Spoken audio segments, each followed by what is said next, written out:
ಸಮಾಜ ಕಲ್ಯಾಣ ನಿವಾಸದಲ್ಲಿ ಜಾತಿ ಗಣತಿ ನಡೀತಿರುವಂಥದ್ದು. ಬೆಂಗಳೂರಿನ ಜೈಮಹಲ್ ರಸ್ತೆಯ ನಿವಾಸದಲ್ಲಿ ಗಣತಿ ನಡೀತಾ ಇದೆ.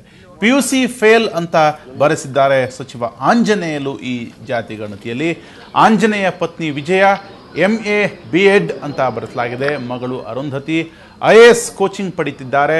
ಹಾಗೆ ಕುಲಕಸಬು ಚಪ್ಪಲಿ ಹೊಲಿಯುವುದು ಅನ್ನುವಂಥದ್ದನ್ನು ಕೂಡ ಬರೆದಿದ್ದಾರೆ. ಈಗ ಕೃಷಿ ಮಾಡ್ತಿರುವುದಾಗಿ ಆಂಜನೇಯ ಅವರು ನಂಬಿಸಿದ್ದಾರೆ. ಸ್ವಯಾರ್ಜಿತವಾಗಿ ಗಳಿಸಿದ್ದ 12 ಎಕರೆ ಜಮೀನು, ಬೋರ್ವೆಲ್, ಹಣ್ಣಿನ ತೋಟ, ರಾಗಿ, ಮೆಕ್ಕೆಜೋಳವನ್ನು ಅಲ್ಲಿ ಬೆಳೆಯಲಾಗ್ತಿದೆ ಎನ್ನುವಂಥದ್ದು ಕೂಡ ಉಲ್ಲೇಖಿಸಲಾಗಿದೆ. ಪತ್ನಿ ವಿಜಯ ಸಹಕಾರಿ ಬ್ಯಾಂಕ್ನಲ್ಲಿ ಹಾಲಿ ಸದಸ್ಯೆ. ಮನೆಯನ್ನು ನಿರ್ಮಿಸಲು 50 ಲಕ್ಷ ರೂಪಾಯಿ ಬ್ಯಾಂಕ್ ಸಾಲ ಪಡೆಯಲಾಗಿದೆ.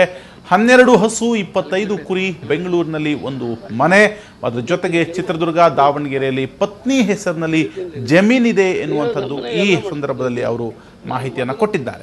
ಮಹದೇವಪುರ ಬಳಿ ಇಂಡಸ್ಟ್ರಿಯಲ್ ಶೆಡ್ ಕೂಡ ಇವರ ಬಳಿ ಇದೆ. ಹಾಗೆ ಸರ್ಕಾರದಿಂದ ತಿಪ್ಪಸಂದ್ರ ಬಳಿ ಜಾಗವನ್ನು ಪಡೆದಿದ್ದೇವೆ ಎನ್ನುವಂತಹ ಮಾಹಿತಿಯನ್ನು ಕೊಟ್ಟಿದ್ದಾರೆ. 34 ನಿಮಿಷ ಜಾತಿ ಗಣತಿಗೆ ಮಾಹಿತಿಯನ್ನು ಸಚಿವ ಆಂಜನೇಯ ನೀಡಿದ್ದಾರೆ. ನಾನು ಗಂಡು, ನನ್ನ ಹೆಂಡತಿ ಹೆಣ್ಣು, ನನ್ನ ಮಗಳು ಹೆಣ್ಣು, ಅವನು ಗಂಡು. ಧರ್ಮ ಯಾವ್ದು ಅನ್ನೋದು ಗೊಂದಲದಲ್ಲಿದೆ. ಏನ್ ಬರ್ಸ್ಬೇಕು ಸ್ವಾಮಿ? ಹಿಂದೂ ಧರ್ಮನ ಮಾನವ ಧರ್ಮ ಅಂತ ಬರೀಬೇಕು. ಆಯ್ತಾಕಪ್ಪ, ಇರ್ಲಿ ಹಿಂದೂ ಧರ್ಮ ಹೋಗ್ಲತ್ಲಾಗ. B104 ಮಾದಾರ್ ಅಂತ ಬರೆಯಪ್ಪ, ಅದು ಚೆನ್ನಾಗಿದೆ. ಮಾದಾರ್ 104 B104 ಮಾದಾರ್ ಜಾತಿನೇ. ಉಪಜಾತಿ ಬರಿಬಾರ್ದು ಇವ್ರು, ಯಾವ ಉಪಜಾತಿಗಳೇ ಇಲ್ಲ. ಮಾದಾರ್ 101 ಮಾದಾರ್ B101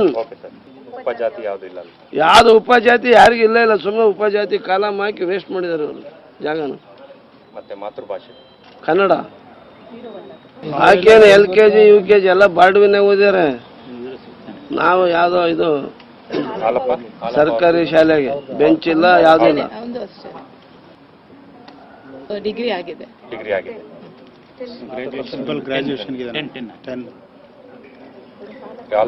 ಎಕ್ಸಾಮ್ ಬರ್ದೆ, ಫೇಲ್ ಆದೆ, ಅಲ್ಲಿಗೆ ನಮಸ್ಕಾರ ಮಾಡಿದೆ.